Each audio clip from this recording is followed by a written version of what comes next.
fois sur le plan de la clinique, sur le plan du diagnostic et sur le plan de la recherche, de travailler le plus ensemble avec le service de santé des armées, d'autant plus qu'il y a beaucoup de forces présentes sur Marseille. Et donc on remercie le professeur Ménard d'être venu aujourd'hui nous présenter un sujet qui est malheureusement, je dirais, un sujet d'actualité et de nous présenter la façon dont les forces françaises peuvent aider, contribuer à la prise en charge de cette épidémie de virus Ebola. Je remercie de sa présentation. Merci infiniment. Je vais laisser s'installer. Je suis le médecin en chef Jean-Baptiste Ménard. Vous m'entendez comme ça, c'est pas la peine que je mette la micro. C'est bon? Au fond, vous m'entendez? Ouais? Ouais, c'est bon. Okay. Donc, je suis le directeur adjoint d'un établissement que vous ne connaissez peut-être pas encore, qui est à Marseille depuis peu de temps, qui s'appelle le Centre d'épidémiologie et de santé publique des armées. Je suis directeur adjoint et chef de corps de ce nouvel établissement. Nous sommes les héritiers directs de ce qui était auparavant l'Institut de médecine tropicale du service de santé des armées, le Pharo, que je pense que tout le monde connaissait ici à Marseille. Donc je m'occupe de ce centre et j'ai également une casquette au niveau de l'OTAN, puisque je suis chairman d'un groupe qui s'appelle Force Health Protection et qui se focalise sur la préparation opérationnelle des militaires en opération et sur la prévention qu'on peut avoir, qu'on peut exercer au niveau des militaires. Donc je vous montrerai aussi un petit peu une vision au niveau otanien de cette problématique de la maladie à virus Ebola. Donc on va passer le séminaire ensemble. Dans un premier temps, je vais vous donner quelques éléments sur la zone d'intervention française, puisque vous le savez tous, il y a une réponse française, une réponse gouvernementale française à cette crise maladie à virus Ebola, qui est principalement focalisée sur la Guinée-Conakry. Je vous donnerai quelques éléments d'actualité concernant la maladie à virus Ebola en Afrique de l'Ouest, principalement sur la Guinée-Conakry, puisque c'est là qu'on intervient, mais également sur les pays autour, sur les 3 pays où il y a encore une épidémie, donc la Guinée-Conakry, le Sierra Leone et le Libéria. Donc quelle est la réponse du service de santé des armées? Je vous le dis tout de suite, c'est une réponse qui est englobée dans une réponse interministérielle. Le service de santé des armées est le bras armé du gouvernement, et s'inscrit dans une logique interministérielle qui est menée par 4 ministères en France. Vous verrez comment ça marche. Je vous donnerai quelques éléments d'une vision un peu plus macro de l'OTAN et la façon dont les 28 pays de l'OTAN voient cette crise et comment on s'organise à ce niveau-là, et puis quelques éléments de conclusion. Donc d'abord la zone d'intervention, est-ce qu'il y a des gens qui sont originaires de Guinée-Conakry parmi vous? Non. Des gens qui connaissent la zone? Déjà, non. Donc la Guinée-Conakry, c'est un petit pays africain qui fait à peu près 2/5 de la France. Donc, en Afrique, il y a un certain nombre de pays qui sont très importants par rapport à la France. Celui-là n'est pas très grand. Vous voyez, il y a à peu près 11 à 12 millions d'habitants. Et il y a 4 zones géographiques très différentes. Et globalement, d'ouest en est.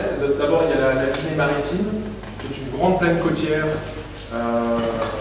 Voilà. En allant plus vers l'ouest, il y a le Fouta Djallon qui représente en fait des grands plateaux, ça s'appelle la Moyenne Guinée, et puis après on monte en Haute-Guinée avec une savane qui est frontalière du Mali. Il y a beaucoup d'échanges en fait entre le Mali et la Guinée-Conakry, et puis donc la Guinée forestière qui va beaucoup nous intéresser puisque c'est là qu'a commencé le début de l'épidémie à la maladie à virus Ebola.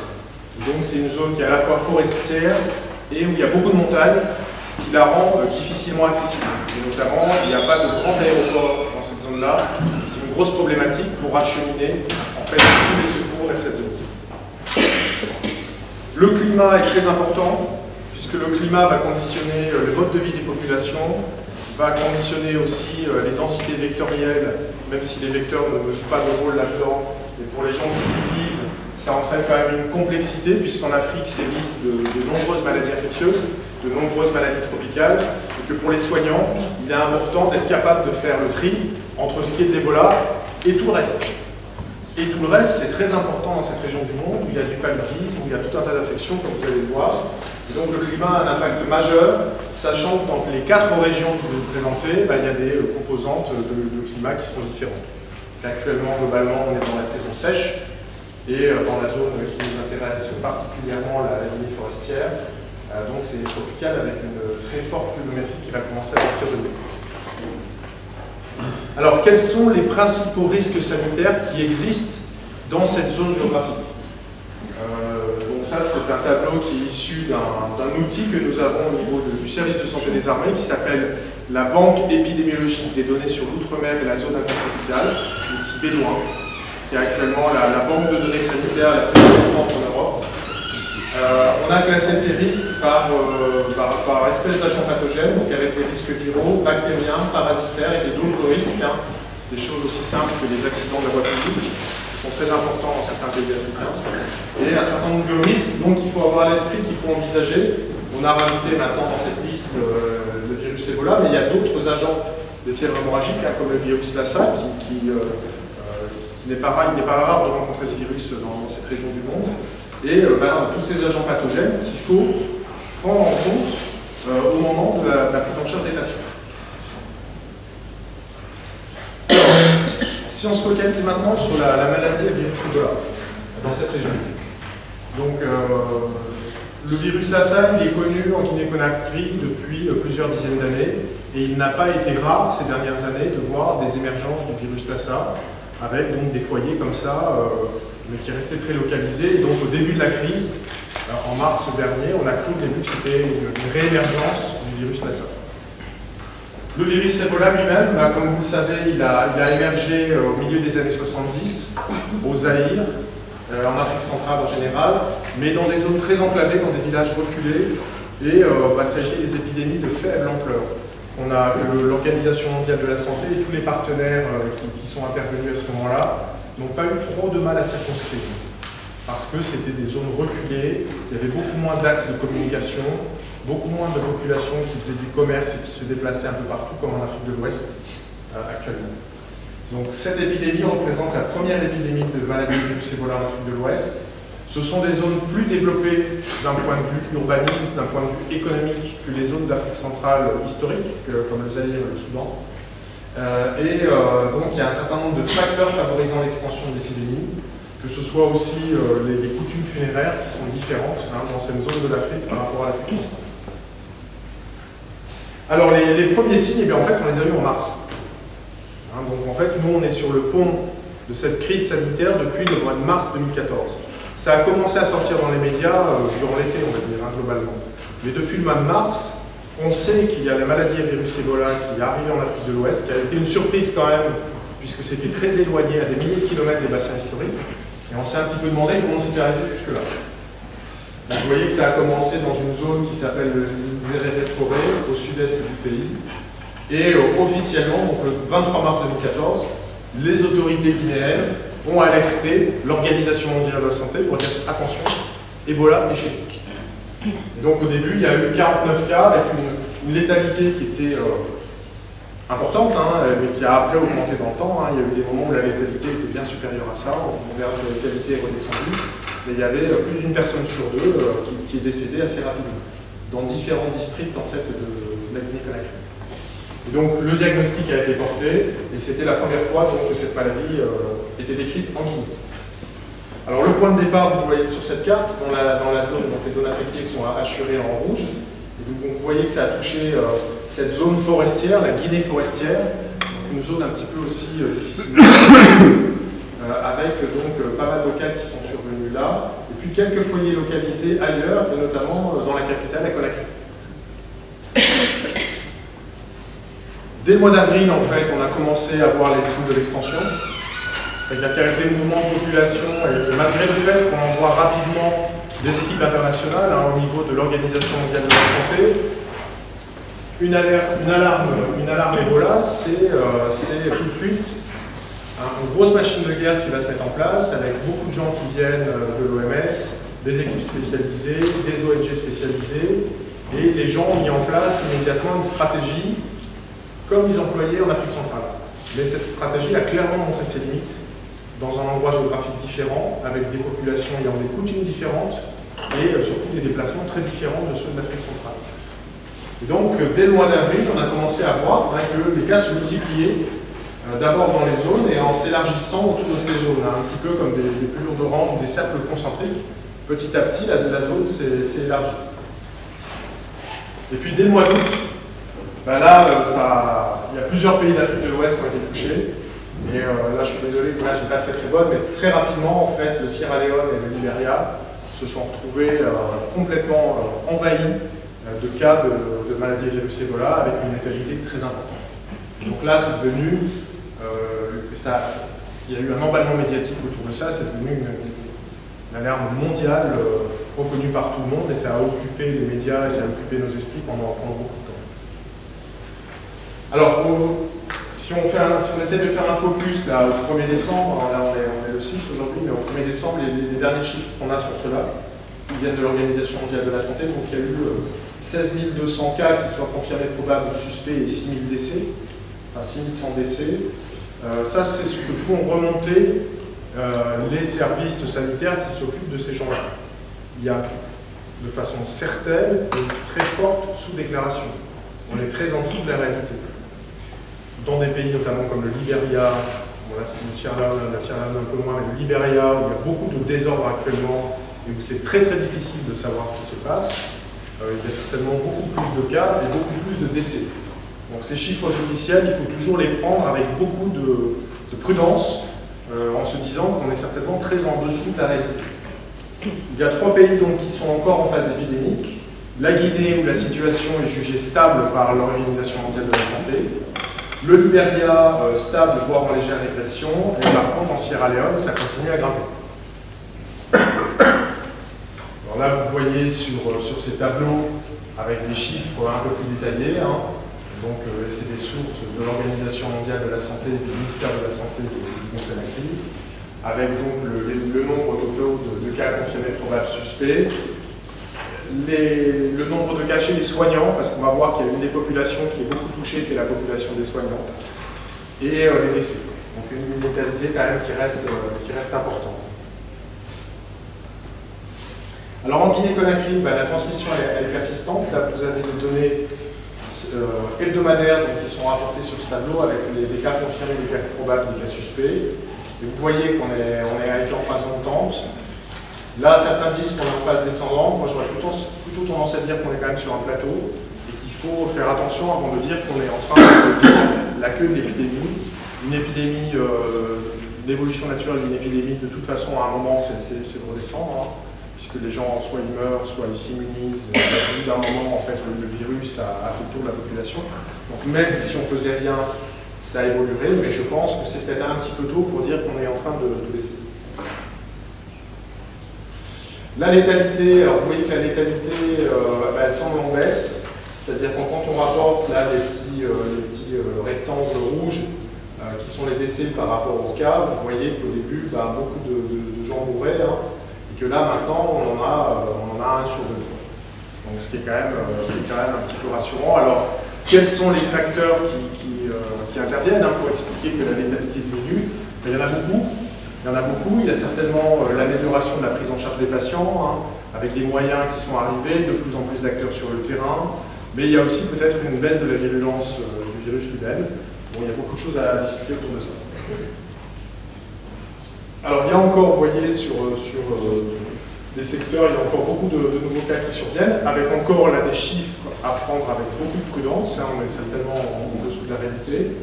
Et vous voyez que sur les 34 secteurs sanitaires de Guinée-Conakry, il y en a encore 16 qui rapportent activement des cas qui surviennent encore ces derniers jours. Si on regarde ça sur les cartes, hein, vous voyez les zones, ces fameux secteurs là qui sont touchés et qui déclarent et qui suivent un certain nombre de cas et donc de sujets contacts autour de ces cas. Parce que la grande problématique de cette crise-là, c'est qu'il faut prendre en charge les cas, mais il faut aussi, bien sûr, prendre en charge tous les sujets contacts et avoir une stratégie qui soit cohérente pour pouvoir suivre ces sujets contacts sans les stigmatiser, sans les mettre au banc de la société et sans, du coup, favoriser des choses comme la prévarication, c'est-à-dire que les gens cachent le fait qu'ils soient un cas ou qu'ils soient un contact, de façon à ne pas être stigmatisés et à continuer à être capables d'assurer la survie de leur famille. Vous voyez sur cette carte donc, quelque chose d'un peu plus actif, c'est les taux d'incidence. Donc c'est le nombre de cas qui surviennent rapportés à l'effectif de la population qui est exposée. Et on voit que la zone finalement qui reste encore bien active, hein, c'est l'endroit où c'est arrivé, c'est l'endroit où ça a commencé. C'est toujours là en fait qu'il y a le plus de cas qui surviennent par rapport à la population qui vit localement. Si on regarde cette fois-ci la létalité, c'est-à-dire que l'endroit où les gens meurent le plus dès lors qu'ils sont malades, bah, vous voyez que ce n'est pas forcément ce secteur-là, c'est un secteur proche, mais qu'il y a aussi d'autres zones qui sont où les gens meurent plus. Alors pourquoi? Est-ce qu'il n'y a pas assez de moyens? Est-ce que les gens viennent consulter trop tard? Est-ce que, enfin, il y a un certain nombre, il y a tout un tas de facteurs à prendre en compte.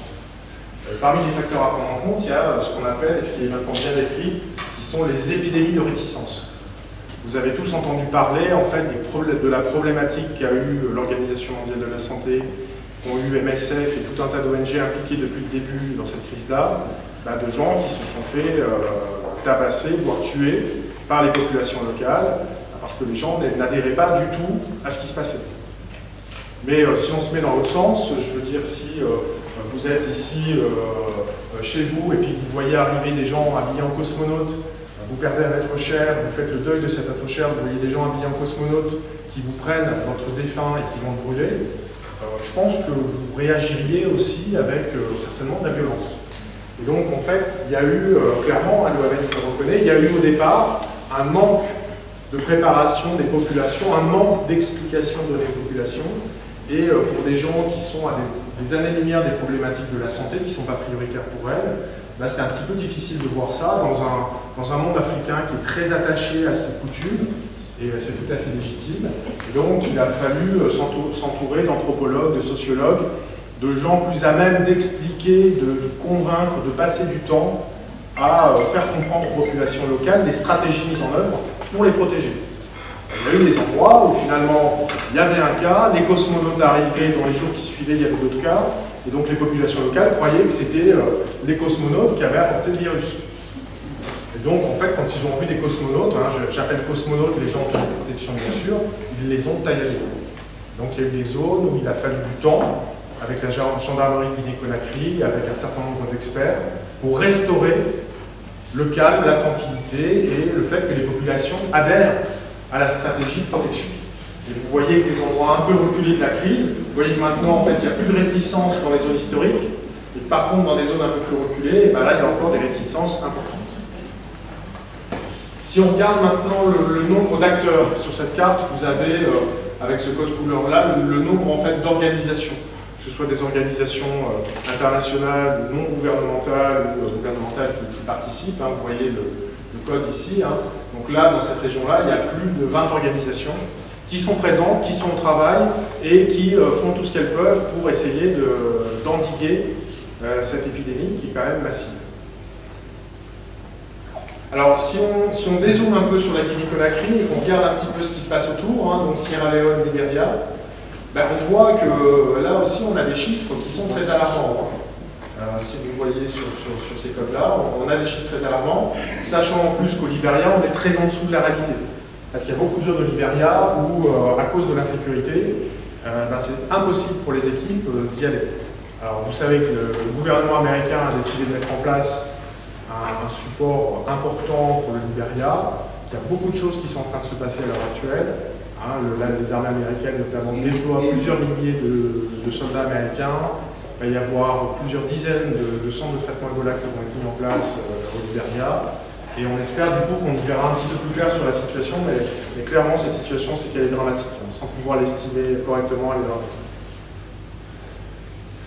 Donc dans la zone touchée, si on continue à dézoomer, finalement on a donc, ces trois pays en rouge qui sont encore en situation épidémique, des pays épidémiques, et puis d'autres pays autour pour lesquels on continue toujours à être très vigilant et à suivre des sujets contacts, parce qu'il y a eu des cas et on est encore dans une vigilance forte pour suivre les contacts et pour voir ce qui s'est passé. Et même si des pays comme le Nigeria ont clairement dit ça y est, il n'y a plus de cas chez nous, on est encore dans cette vigilance forte de suivre ce qui se passe.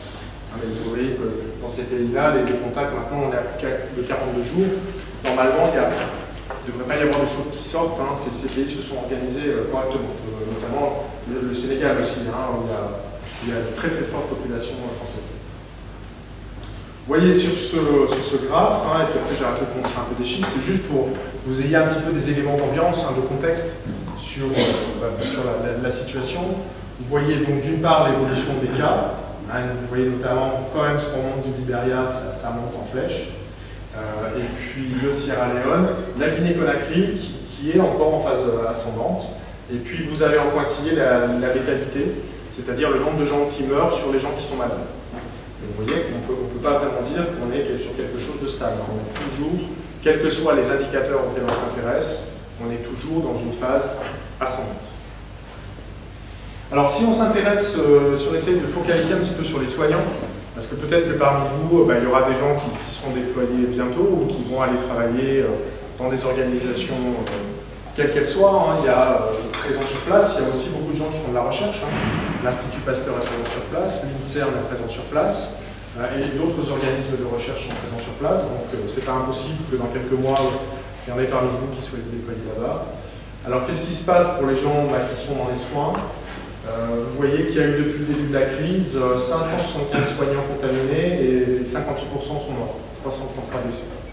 Ça c'est pour les gens contaminés dans les pays endémiques. Alors après, il y a eu des soignants qui ont pris en charge des patients ailleurs, qui se sont contaminés ailleurs. Vous voyez que ça a été le cas au Nigeria, aux USA, au Mali, en Espagne. Et il y a eu une létalité moins importante, mais une létalité qui reste très importante. Enfin, il y a assez peu de maladies infectieuses qui ont une létalité aussi importante.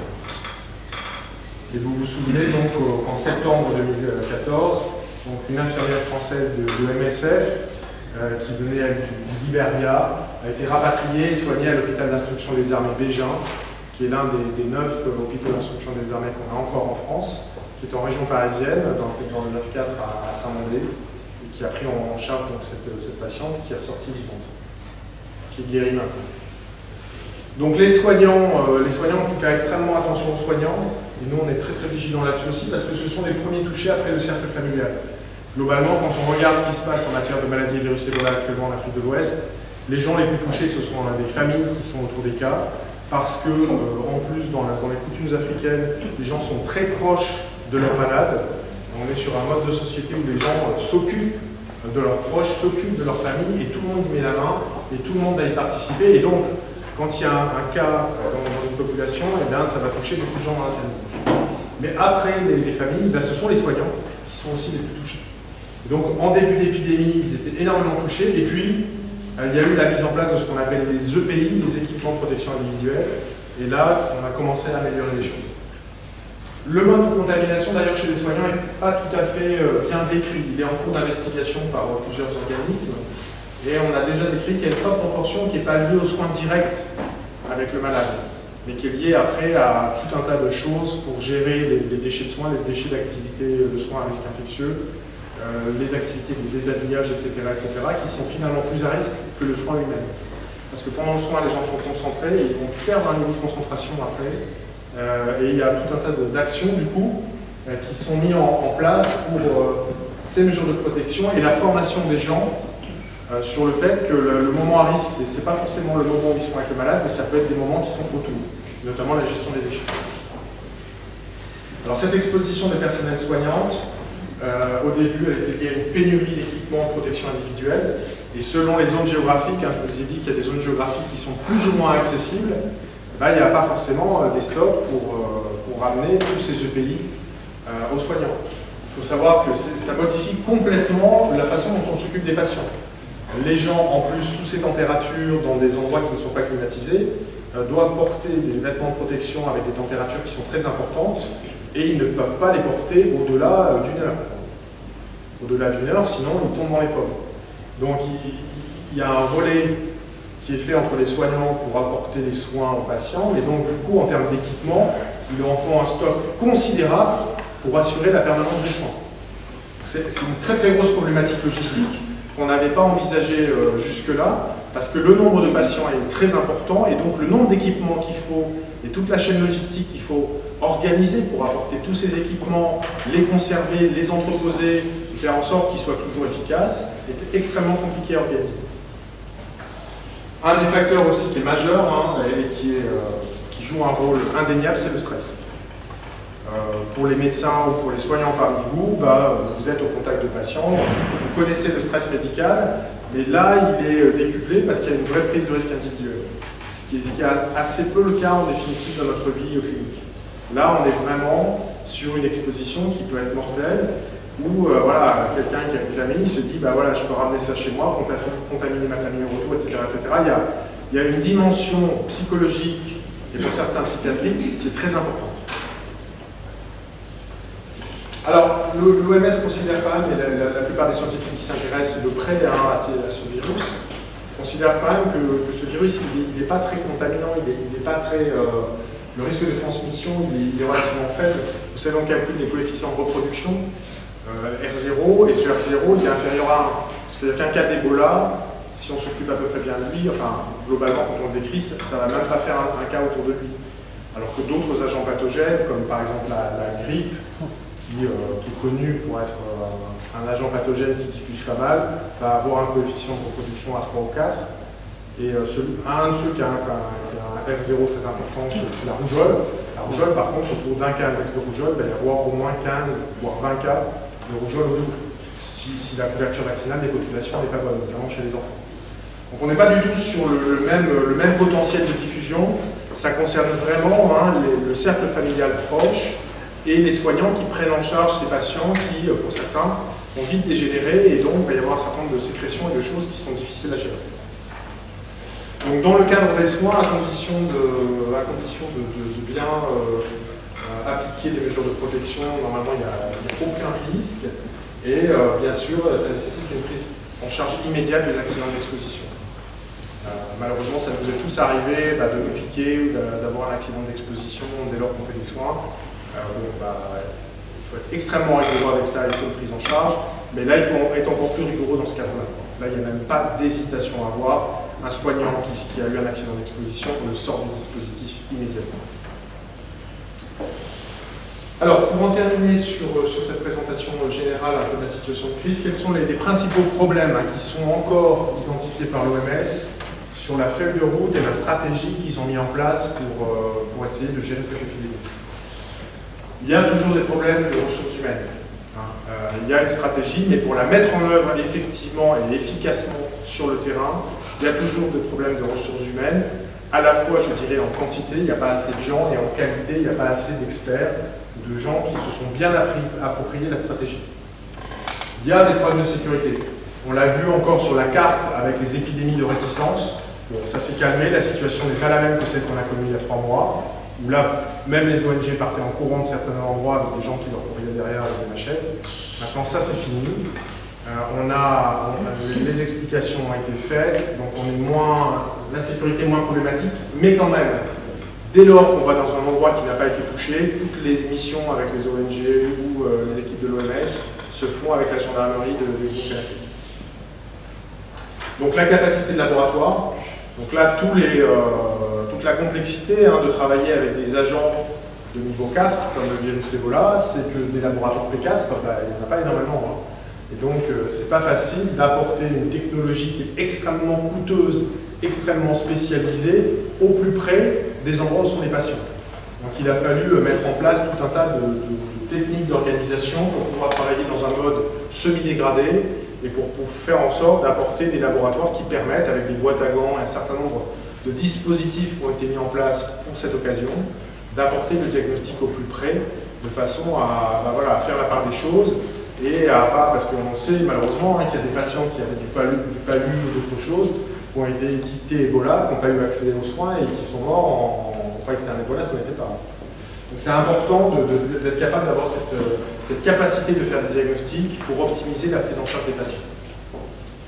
Donc la nécessité bien sûr d'avoir des équipements de protection individuelle et tout un tas de matériel en fait indispensable pour assurer la sécurité des soins.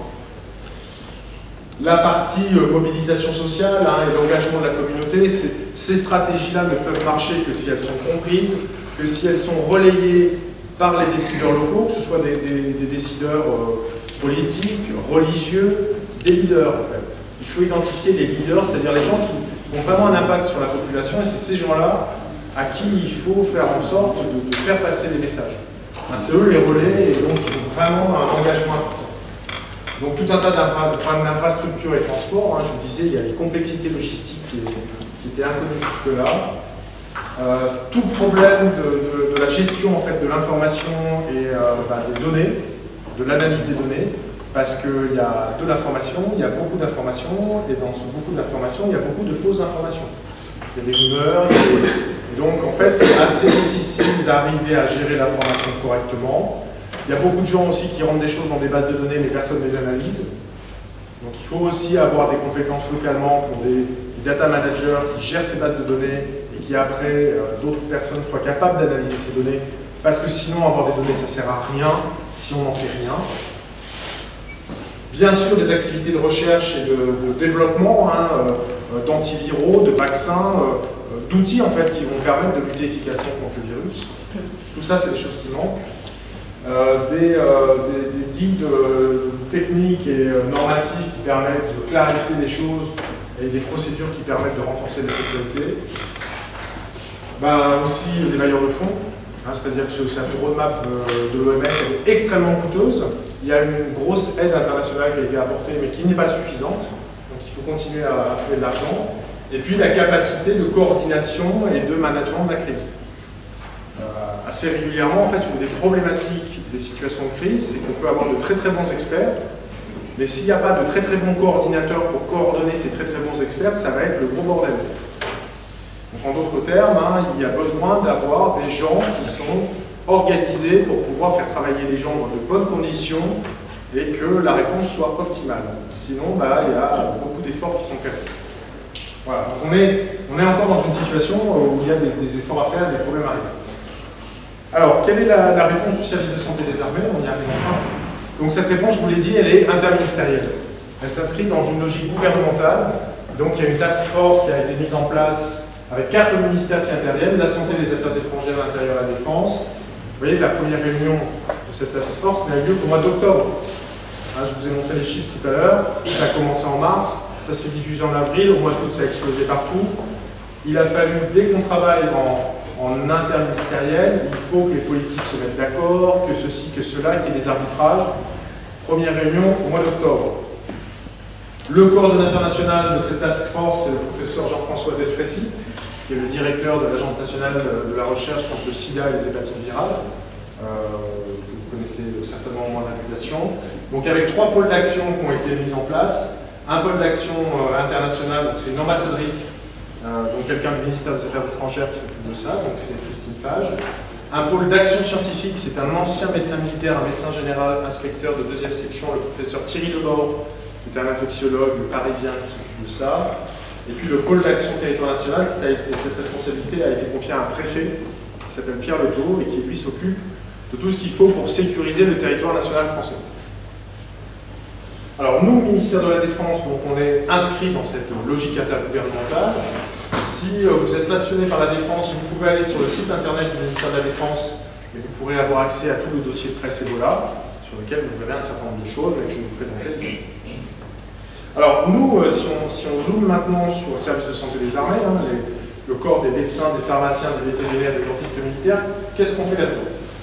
Donc pour être simple, actuellement on est organisé comme ça, le service de santé des armées, il y a ce qu'on appelle la médecine des forces, ce sont les centres médicaux des armées en fait, qui soutiennent sur le plan médecine générale en fait, les unités, il y a de la médecine hospitalière, il y a un organisme de recherche, il y a des établissements de ravitaillement sanitaire, et puis on fait de la formation et de l'entraînement.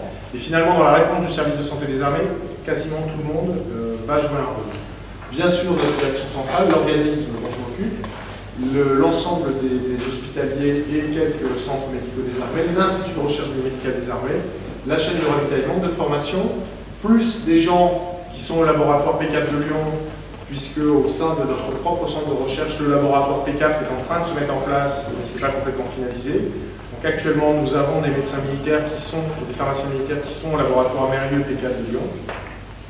Enfin, maintenant, c'est INSERM.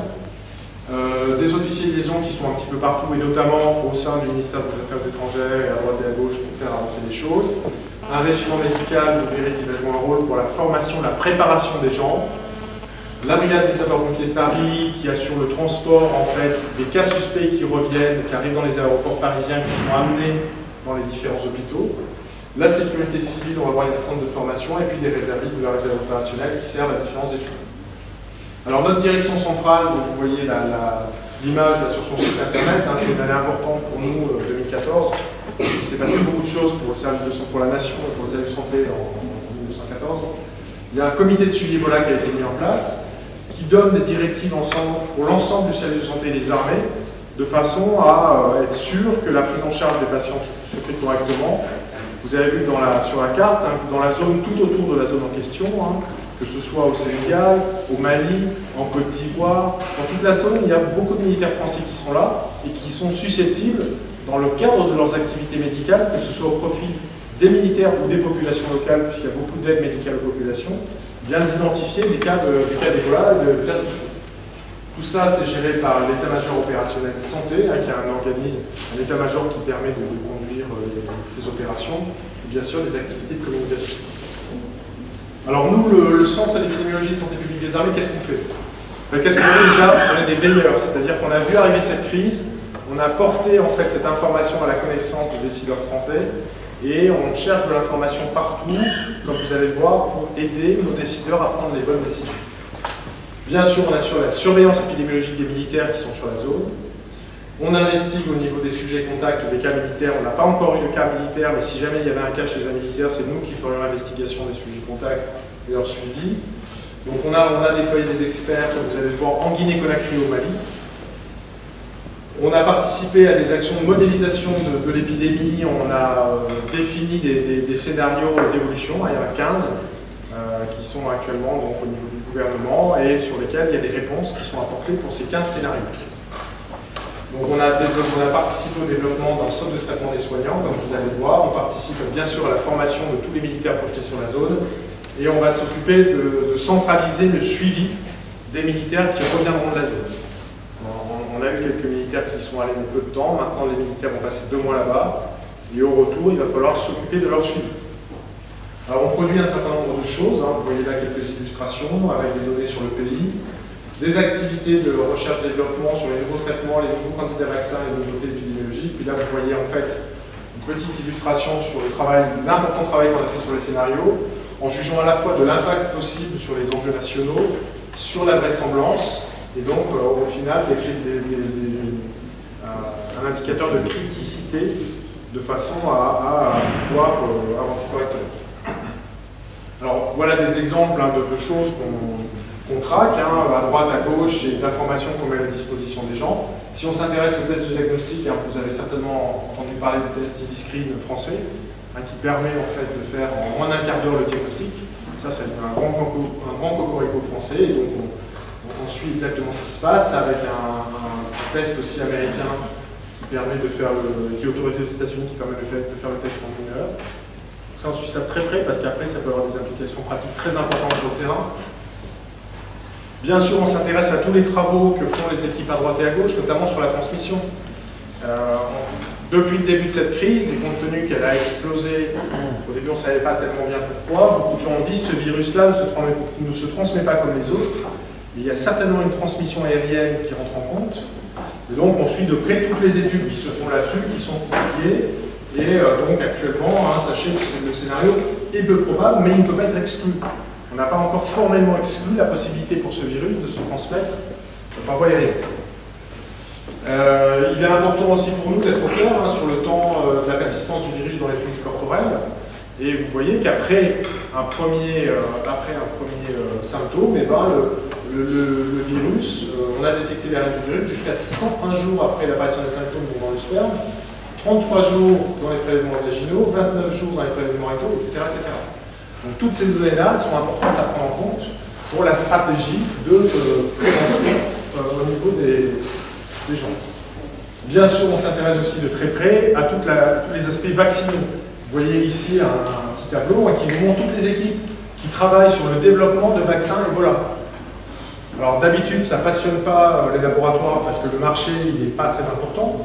Mais là, comme le marché est en train de s'ouvrir, qu'Ebola est devenu un problème de société et que ça affole les ménagères dans la plupart des pays occidentaux, là, la vision de l'industrie est différente et il y a beaucoup de choses qui se font pour le développement des vaccins. Alors au niveau des hôpitaux et des centres médicaux, donc, il y a eu la prise en charge de cas suspects de retour en France à la Chia déjà. Donc on a eu un cas confirmé, il y a eu plusieurs cas suspects qui ont été pris en charge dans des champs d'isolation, à pression négative, etc. Il y a des praticiens qui sont envoyés sur zone. Donc ce sont des spécialistes en infectieux, en médecine interne, des urgentistes, réanimateurs, généralistes et également psychiatres et psychologues à la fois pour apporter de l'aide aux populations, mais aussi pour apporter de l'aide aux soignants. Parce que les soignants vivent des choses très particulières là-bas. Il y a assez peu de services ici où on voit mourir 30 personnes dans la journée. Des gens qui travaillent dans les centres de traitement Ebola, c'est ce qu'ils voient. Donc ça c'est une charge émotionnelle, c'est une charge affective qui est très importante, et si elle n'est pas prise en compte immédiatement, elle peut entraîner après des états de stress post-traumatique, des névroses traumatiques et des choses qui vont avoir un impact très important sur la santé mentale des gens. Ce sont d'importantes blessures psychiques. Il faut gérer vite. Donc, bien sûr, ce sont eux qui ont développé le centre de traitement des soignants dont je vais vous parler, puis donc préparation, formation des personnels. Alors, vous voyez, vous avez ici la liste des établissements hospitaliers qui sont en France métropolitaine plus à La Réunion, qui ont été identifiés par le ministère de la Santé et par la Task Force interministérielle pour prendre en charge des cas suspects revenant des régions concernées. Et donc ici à Marseille, on ne voit pas très bien, je suis désolé, c'est l'hôpital Nord à Marseille, et sur la région parisienne, donc il y a l'hôpital d'instruction des armées Bégin qui a pris en charge le premier cas, et en fait en pratique actuellement, s'il y a des cas qui surviennent, c'est toute la chaîne militaire en fait qui est mise en œuvre, et dès qu'on n'a que 2 chambres à Bégin, et une fois que ces 2 chambres sont pleines, après il faut passer la main à d'autres confrères. Donc voilà quelques images de ce qui se passe à Bégin, avec, vous voyez, les gens qui travaillent. Je vous montrerai un petit film là si on a le temps à la fin, qui dure 2 minutes 30, donc il est vraiment très rapide, mais qui vous montre un petit peu les conditions particulières d'exercice dès lors qu'il s'agit de prendre en charge ces patients. L'Institut de recherche, il fait quoi? Il a beaucoup travaillé sur justement cette composante de ramener les gens, parce que ramener les gens, c'est pas évident. Un pilote d'avion, il ne veut pas mettre dans son avion un patient suspect d'Ebola, parce qu'après son avion, il ne peut plus l'utiliser.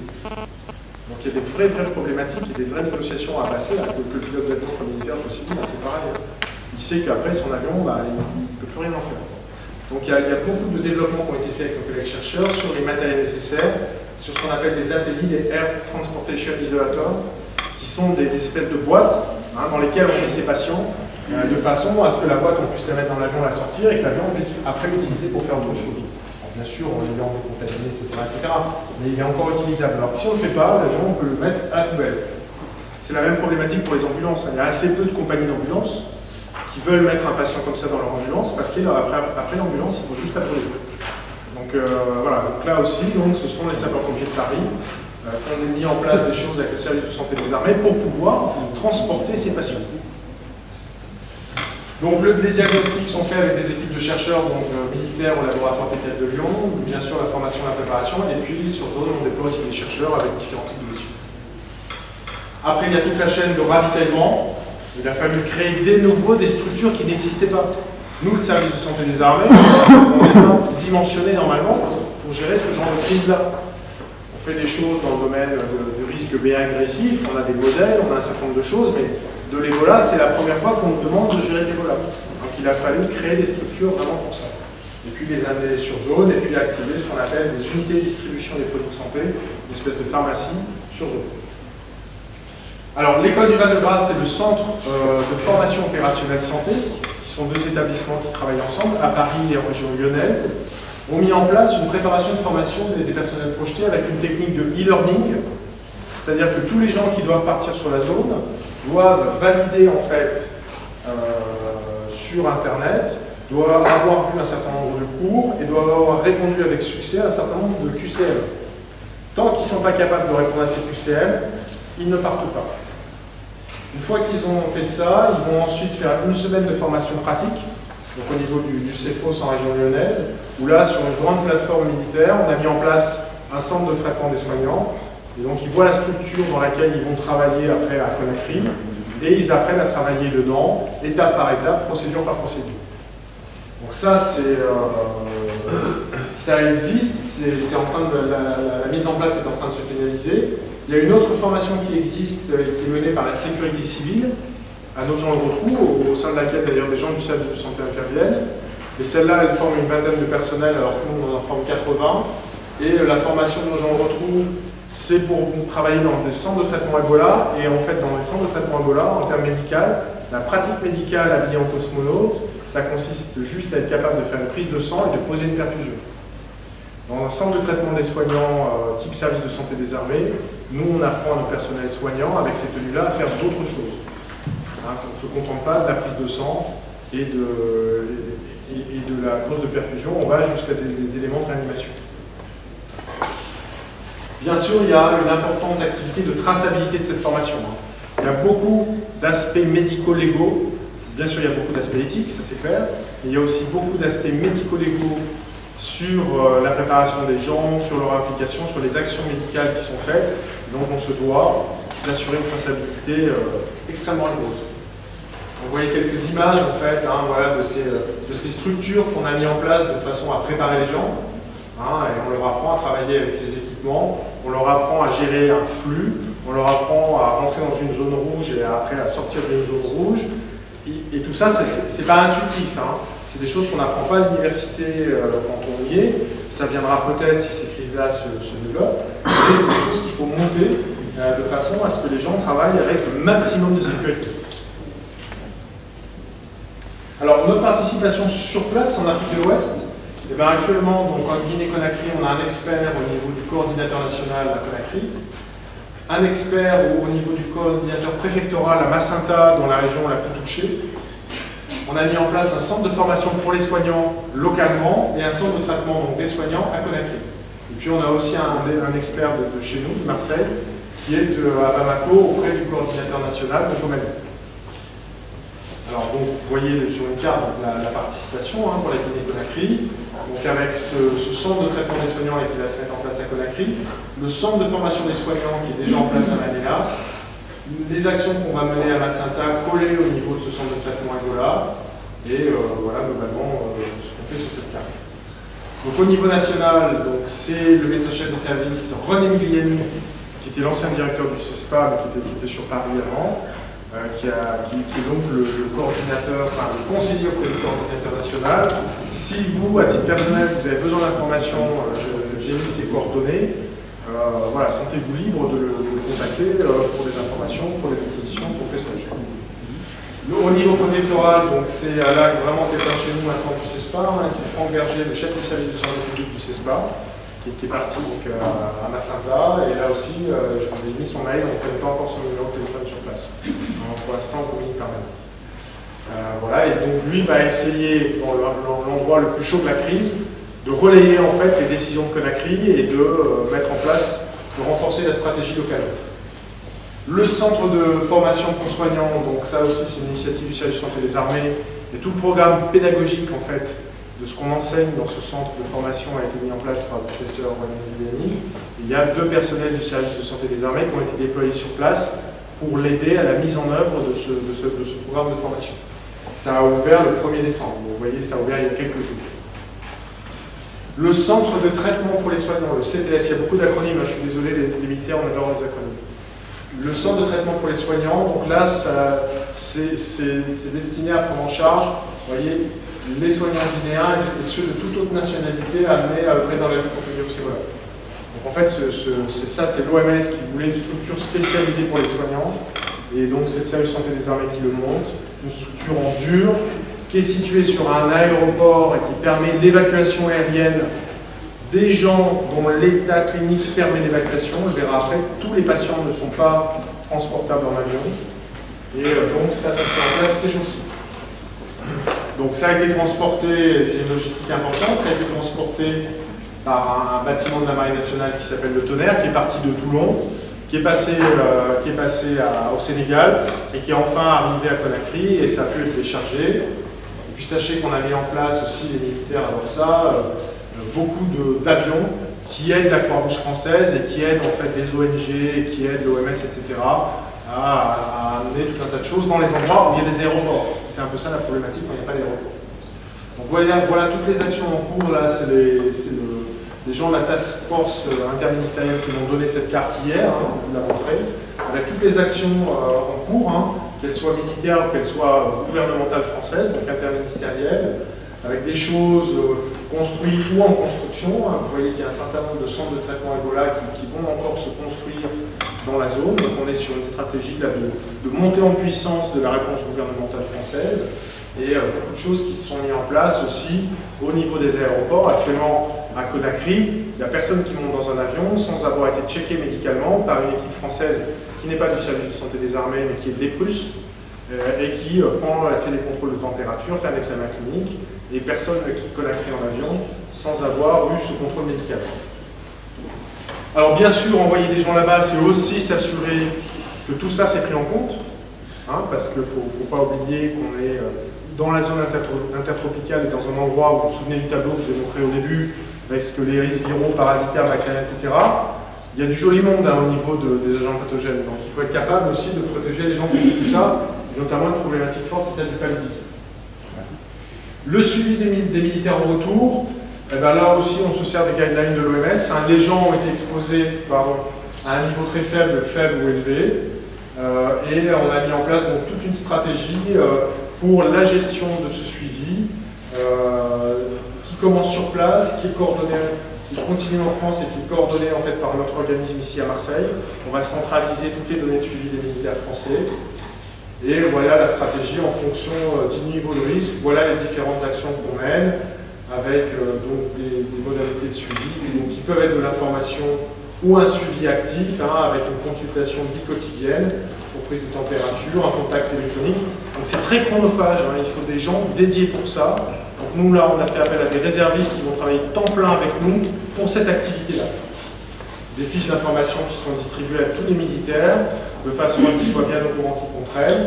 Et vous voyez, des fiches de suivi, on note les coordonnées des gens, les expositions, la traçabilité pendant 21 jours, et bien sûr la consigne est toujours donnée dès le moindre symptôme au retour, appel du SAMU et prise en charge dans la filière dédiée pour ça en France. Alors, surveiller ce qui se passe en Afrique de l'Ouest, ça ne veut pas dire oublier le reste, et donc il faut quand même être très vigilant sur Ebola, l'autre épidémie en RDC. Actuellement, il y a une autre épidémie d'Ebola qui survient, dont on ne parle absolument pas, très peu, sauf chez les gens qui s'y intéressent. Et bon, c'est une autre problématique. Il n'y a pas a priori de relation épidémiologique entre les deux foyers, mais il y a d'autres endroits du monde, en ce moment, il y a d'autres zones africaines. Alors ça, c'est une zone qui a déjà connu ce genre de choses, mais sur lesquelles il faut faire aussi attention. Voilà, en quelques mots, très rapidement, le point de vue de l'OTAN. Sachez qu'au niveau de l'OTAN, le service de santé des armées a coordonné donc, un travail de 28 pays pour écrire en fait des Military Medical Guidelines destinés au gouvernement des pays de l'OTAN et qui reprennent un petit peu tous ces points-là. Donc ça va de la façon de gérer l'information, comment on fait de la surveillance de la population, comment on fait toutes les mesures de prévention d'hygiène, le traitement, etc., l'évacuation, le management des corps et des déchets humains, les actions de santé publique, la communication, mais aussi tous les aspects légaux et éthiques. Donc, ces guidelines existent, ont été envoyés au gouvernement des 28 pays. On a fait aussi, on a organisé aussi tout un workshop en fait sur le transport et l'évacuation des patients contagieux, au cours duquel on a réuni 38 experts de 15 pays et qu'on a essayé de trouver ensemble en fait des choses clés à connaître pour évacuer les patients. En fait, évacuer les patients comme ça, c'est pas si simple que ça. On ne peut pas évacuer un patient qui est déjà cliniquement mal, on ne va pas pouvoir le mettre dans la boîte que je vous ai décrite, parce que rien que le fait de le mettre dans la boîte, on va le tuer. Donc ça, tout le monde, tous les patients ne sont pas transportables comme ça. Après, il y a des tas de problématiques. Ça ne rentre pas dans tous les types d'avions. Si vous allez chercher quelqu'un en Guinée-Conakry, vous avez un petit avion qui doit se poser entre Guinée-Conakry et Paris, il n'y a aucun pays qui va accepter que l'avion pose. Aucun. Et s'il pose, les avions de chasse vont venir et vont lui tirer dessus. Donc il y a tout un tas de problématiques qu'on a envisagées dans ces groupes de travail, de façon à être bien au clair sur nos stratégies et la façon dont on s'en sert. Et sachez qu'avec les grands Bretons, donc la Grande-Bretagne et la France, on est ce qu'on appelle custodian, c'est-à-dire responsable de l'écriture en fait, d'une stratégie au niveau otanien pour pouvoir réguler correctement cet aspect d'évacuation sanitaire et de transport d'échantillons biologiques. Je vous en dis pas plus. Voilà, donc en conclusion, il me restera 3 minutes pour passer mon film. Ben, cette crise, en fait, elle n'est pas finie. Alors moi, tous les gens, tous mes amis, mon entourage me dit « mais c'est bon, voilà, c'est fini, on n'en parle plus à la télé ». Bon, vous qui êtes des scientifiques, c'est pas parce qu'on n'en parle plus à la télé que c'est fini. Hein. La situation, elle est loin d'être réglée. On a encore beaucoup d'actions à mener sur place. Donc retenez simplement que l'action qu'on mène nous, les militaires, les médecins militaires français, c'est une action intergouvernementale, et qu'on n'a pas la main sur tout ce qu'on voudrait faire parce qu'on est dans un cadre intergouvernemental sur les instructions qui nous sont données par le gouvernement, et qu'on est présent dans différents secteurs. Vous voyez, notre action ne se résume pas qu'à la prise en charge hospitalière, l'hôpital Béjar. On fait des tas de choses sur cette crise, on est très mobilisés. Donc moi, en tant que chef de mon centre, j'ai 3 de mes personnels qui sont sur la zone, et je peux vous dire que c'est un poids quand même de savoir qu'ils sont exposés, et qu'il faut, voilà, on les suit de très près pour savoir comment ça se passe. Voilà, j'en ai fini, donc ça c'est un peu de pub pour mon centre CESPA. Notre devise, c'est observer, analyser, agir. Vous êtes tous cordialement invités à venir nous rencontrer si ça vous intéresse. On vous fera visiter notre centre, qui fait partie de l'UMR CESTIM, ici à la fin. Alors, un tout petit film pour vous montrer ce qui a été fait à l'hôpital Bégin, et après je réponds à vos questions si vous en avez.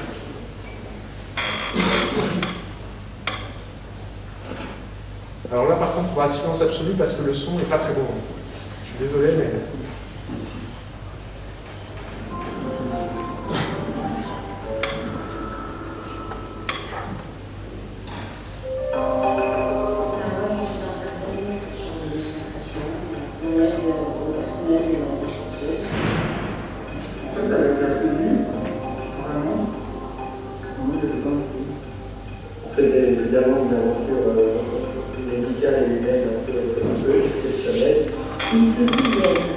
Il y a près d'un mois, dans la nuit du 19 septembre, la France accueille pour la première fois sur son sol une malade atteinte du virus Ebola.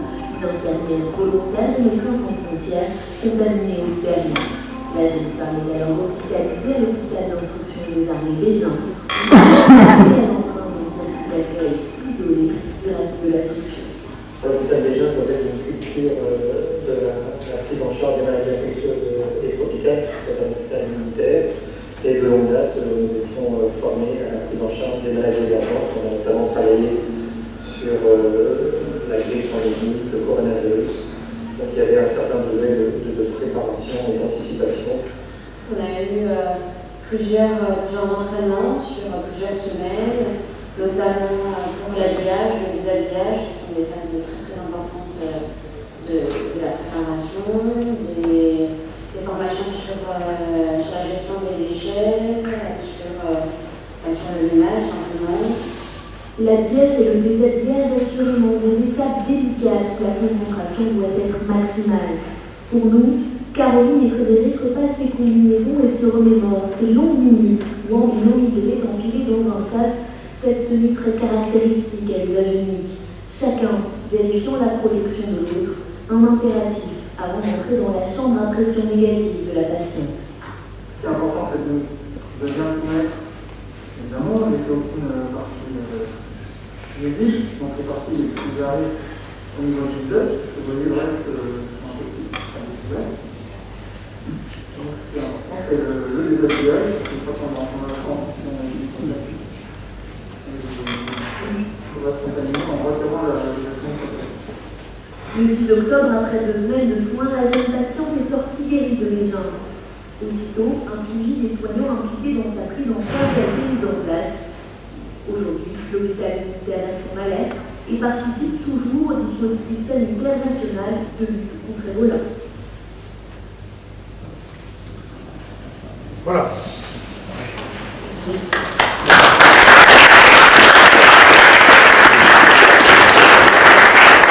Alors, j'ai des questions. Vous avez 5 minutes pour les questions. 5 minutes pour les questions. Pas de questions, c'est clair? Oui. Je vous remercie pour votre conférence. En fait, on a entendu parler que la chauve-souris est l'un des réservoirs du virus Ebola. Est-ce que cela est confirmé ou pas encore? Est-ce qu'il y a d'autres réservoirs? Alors ça, c'est une très bonne question. Et ça peut être l'une des explications, peut-être, hein, du fait que les virus se soient baladés comme ça en Afrique. Alors effectivement, le virus vit de façon très organisée, et toi qui es vétérinaire tu le sais, et en parfaite symbiose avec plusieurs espèces animales, dont les chauves-souris, chez qui à ma connaissance ce virus ne provoque pas de maladie. Donc la chauve-souris effectivement peut parcourir, certaines espèces de chauves-souris peuvent parcourir des centaines de kilomètres et participer à la diffusion du virus. C'est le cas aussi de certains primates. Alors pas tous les primates, mais il y a certaines espèces de primates qui sont concernés, qui sont aussi le réservoir de virus. Mais effectivement, il y a de plus en plus d'équipes qui s'intéressent au rôle des chauves-souris, qui seraient peut-être effectivement à l'origine de ce qui s'est passé en Guinée-Conakry. Le premier cas ayant été décrit chez un enfant dans le sud-ouest de la Guinée-Conakry, à côté de Macenta, qui avait été mordu par une chauve-souris. Donc l'homme est devenu, en fait il y a eu une contamination accidentelle de l'homme qui n'est normalement pas une espèce au sein de laquelle le virus circule. C'est pour ça que la létalité est importante. La plupart des agents pathogènes, en fait, pour bien vivre, il faut qu'ils soient quand même en certaine osmose avec le réservoir, sinon c'est une impasse en fait épidémiologique. D'autres questions? Est-ce que les animaux domestiques sont susceptibles du virus? Je ne suis pas vétérinaire et je ne suis pas un grand spécialiste de ça. Oui, enfin, je pense qu'il faut être extrêmement vigilant. Si l'animal domestique a été au contact de sécrétions corporelles d'un cas, je crois qu'il faut être extrêmement vigilant sur le fait qu'effectivement, cet animal lui-même peut peut-être développer la maladie ou peut peut-être jouer un rôle dans la transmission du virus. Donc, d'une façon générale, de toute façon, dans des pays comme ces pays-là où circule de la rage ou d'autres choses, le contact avec les animaux doit être toujours extrêmement prudent. Est-ce qu'il y a des pays en Afrique qui échappent à ce dispositif de l'OTAN ou est-ce que tous les pays d'Afrique qui sont susceptibles de pouvoir développer une infection sont suivis? Alors, le dispositif de l'OTAN, je me suis certainement mal exprimé. L'OTAN, en fait, prépare les 28 pays occidentaux à ce qui se passe principalement dans leur pays à eux. C'est une réponse nationale, c'est des enjeux. Et ce dispositif-là, il n'est pas tourné vers les pays africains en question. Ces pays-là, c'est plutôt les Nations Unies, donc l'Organisation mondiale de la santé, qui est une agence des Nations Unies spécialisée sur la santé, qui, dès lors que les pays sont des pays signataires des Nations Unies, l'OMS s'y intéresse. Et les dispositifs, il met en place ces équipes internationales et ces différentes agences de coordination, de surveillance, d'identification et que sais-je, d'aide aux réfugiés, d'aide aux enfants avec l'UNICEF, etc., dès lors qu'il y a un problème. Tous les pays africains sont, à ma connaissance, dans le dispositif. Est-ce que les personnes soignées ont des séquelles éventuelles? Alors, ça c'est une question qui est très bonne et qui est ouverte pour l'instant. Mais on sait que cette population des gens soignés, qui ont survécu, qui sont immunisés, alors on ne sait pas combien de temps ils sont immunisés, est-ce que c'est une protection définitive ou pas, on ne sait pas encore. Et après, on n'a pas encore fait d'études à grande échelle sur les séquelles, sur... je pense comme ça immédiatement qu'il y a forcément des séquelles psychiques. Parce que quand vous avez été pris en charge par des cosmonautes, que vous avez été dans un centre de traitement Ebola, où vous avez vu mourir tous les gens autour de vous, et que vous en sortez, même si vous en sortez quand vous rentrez chez vous, vous êtes quand même stigmatisé, il y a quand même toujours des gens qui se demandent si vous êtes vraiment guéri, ou... Donc des séquelles psychiques, ça c'est sûr qu'il y en aura. Après des séquelles physiques, il est encore trop tôt pour le dire. Mais c'est une question de grand intérêt et pour la première fois, on va pouvoir le faire à large échelle. Et est-ce que du coup, depuis 1976, on a un indicateur qui a été mis en place pour prévenir cette situation? Pas vraiment, parce qu'on a eu jusqu'à présent, depuis 1976, que des petites épidémies en fait. C'est la première fois qu'on a une épidémie de cette ampleur. Et jusqu'à présent, on avait identifié que ce risque-là, bon, alors c'est un agent pathogène extrêmement agressif. Finalement, ce n'était pas une grande problématique de santé publique parce que c'est tellement spectaculaire qu'on l'identifie très vite, qu'on pensait que la stratégie qu'on avait et qui avait marché en Afrique centrale marcherait partout. Et c'est la première fois finalement que les pouvoirs publics et les organisations internationales sont complètement dépassés par ce qui se passe. Et donc, voilà, là maintenant, on a suffisamment de matière effectivement pour faire des études qui vont permettre de tirer des vraies leçons de ça. La différence qu'il y a eu avec le Zaïre, c'est finalement le virus dans le développement. Oui. mais il n'est pas très contagieux.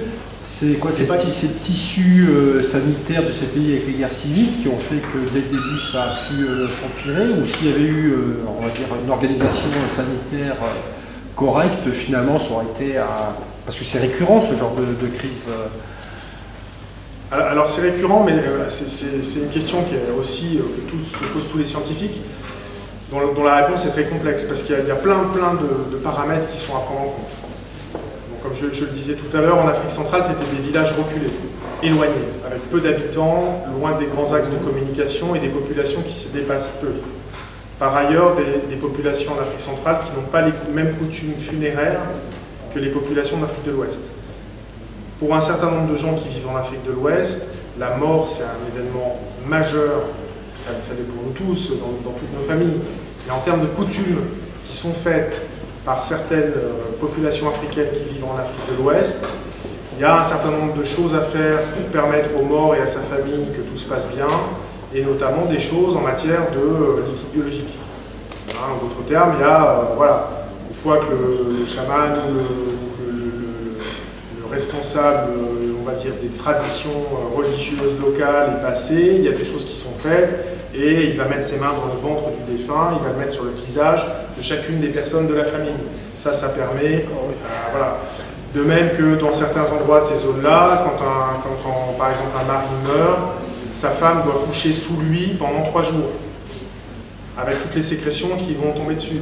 Il y a un certain nombre de choses comme ça, et ce sont des coutumes ancestrales, il n'y a aucun jugement à porter là-dessus, mais il est très difficile pour ces populations, pour lesquelles ces rites funéraires sont extrêmement importants d'un point de vue sociétal, de leur faire comprendre que c'est dangereux, et qu'il faut changer et remettre du coup en cause des modèles très très anciens, et qui leur permettent de vivre et d'assurer un certain équilibre dans leur société. Remettre tout ça en cause, c'est remettre beaucoup de choses en cause. Donc finalement c'est difficile, et ces aspects sociétaux, comportementaux autour des rites funéraires a été clairement décrit comme l'un des facteurs de risque majeurs de ce qui s'est passé là. Mais dans les 3 pays, c'est les mêmes rites? Alors non, c'est pas les mêmes rites, parce qu'il y a différentes ethnies, il y a différentes... mais globalement il y a beaucoup de choses qui se passent autour de ce moment particulier à la mort. Par ailleurs, c'est des endroits où il y a beaucoup de commerce, beaucoup d'axes de communication, il y a des milliers de camions tous les jours qui partent dans toute l'Afrique. Voilà, c'est pas du tout la même. On est 40 ans après le Zaïre, d'une population reculée à une population où il y a énormément de gens, l'urbanisme qui avance très vite, beaucoup de déplacements entre les pays. Voilà, et donc tout ça, ça a joué. Et le modèle qu'on a pris et qu'on a mis en place, on a mis du temps à se rendre compte qu'il ne marchait pas. Et après, c'est pareil. Voilà, certaines personnes dans les organisations internationales ont dit allez, on continue comme ça, on continue comme ça, on continue comme ça, centré sur le patient. En fait, la stratégie centrée sur le patient, elle ne marchait pas, il fallait une stratégie centrée sur la transmission. Et pareil, à force de vouloir prendre tous les contacts, de les mettre en quarantaine dans des endroits, les gens se sont sauvés, enfin, il y a eu tout un tas de trucs. Et au Libéria, déjà, la situation est difficile, mais alors là, cette crise-là sur la situation au Libéria, maintenant, la situation est dramatique. Et heureusement que les Américains vont intervenir, parce que je pense que le pays en aura besoin. Bien, merci beaucoup. Je vous propose qu'on arrête là. Je suis désolé, mais il faut que l'on libère l'amphithéâtre.